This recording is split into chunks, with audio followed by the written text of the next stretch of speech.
There was heavy resistance in the Rajya Sabha from the opposition parties to the government's move to replace the Terrorist and Disruptive Activities Prevention Act Tada with a more comprehensive criminal law amendment bill. Earlier, human rights activists, political parties and social groups had been campaigning for the repeal of Tada, which lapsed on the 23rd of May, on the ground that it impinged on the civil liberties and had been misused, particularly against the minority community, by some of the states which were charged with its enforcement. It was really a draconian law.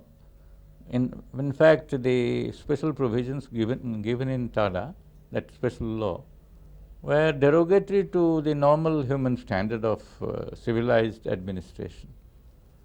There are 5 or 6 provisions which were obnoxious. In popular perception, Tada has been identified with the arrest of film star Sanjay Dutt under this act for unauthorized possession of AK-56 rifles during the bomb blasts which rocked Bombay in early 1993. Many legal analysts see Sanjay Dutt's case as an example of the extent to which Tada itself, or a law like this, can be stretched.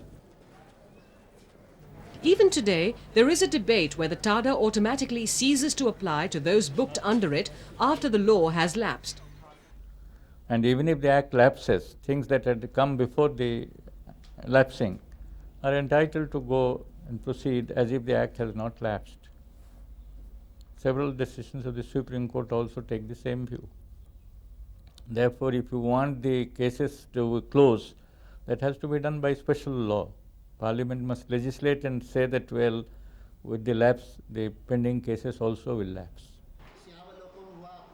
But given the reality of insurgent activities in many parts of the country, certain parties like the BJP were vehemently opposed to the repealing of Tada in the first place.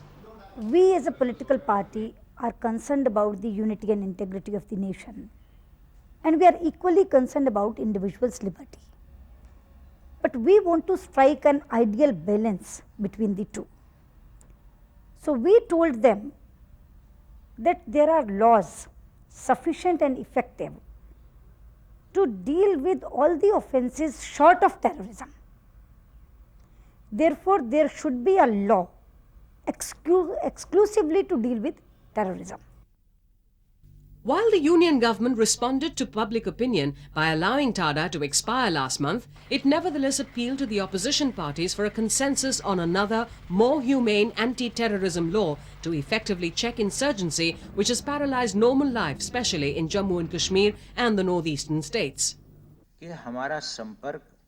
In this context, the Prime Minister, Mr. P.V. Narasimha Rao, himself gave an assurance that the new act would have enough safeguards against potential misuse.